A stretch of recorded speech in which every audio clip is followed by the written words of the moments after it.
Yo, what's going on? It's Andrew, and today I'm going to show you how I made this dreamy pop melody.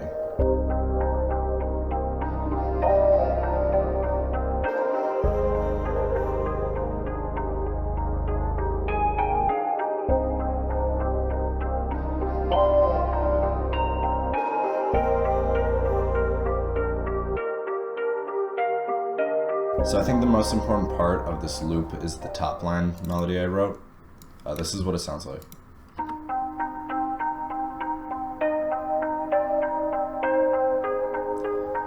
So it's really simple, it's just following the lower two notes of each chord.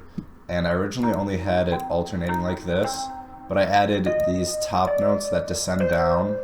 That kind of builds a sort of feeling. It's like a tension and release type thing. And then I messed with, spacing it out, making them closer, spacing them out, making them closer to build more tension. And yeah. And if you want to make your sounds a lot more ambient and atmospheric sounding, if you have Omnisphere, a thing inside of it that I always like to do is mess with the granular. This is what the loop sounds like without granular enabled.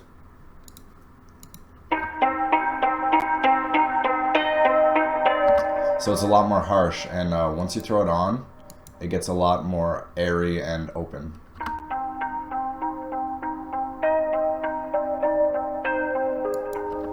And I like to mess with the pitch grains and the gliding interval. This kind of adds like little background ambiances. It almost builds a pad out of any sound. And I think it's just something really cool to mess with. So besides the top line melody, I kind of built like an airy ambient atmosphere that kind of just captured like a dark pop vibe. So I wrote these chords. They're nothing very complex, just a minor chord progression in the C minor scale. This is what the chords sound like. I used pad sounds and a piano sound and kind of layered them. And originally the chords were like this, but I transposed the top notes down with control down arrow. And it just made them sound darker. It brought them closer to the root bass note. And that's something you can do to kind of change how your chords sound and hit.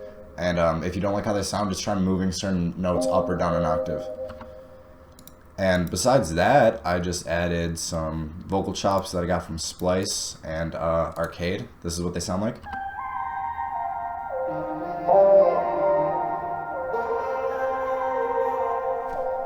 Very simple, it just builds an atmosphere. So when you're trying to make these kind of darker sounding melodies, you want to be using a decent amount of reverb, delays, and filtering.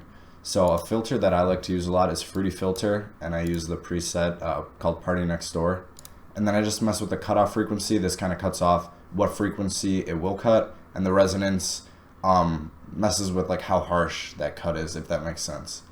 And just play around with it, and eventually you'll get a nice filtered sound. So this is what it sounds like without the filter. Super loud and harsh. And then once you throw a filter on it, it really just softens it up.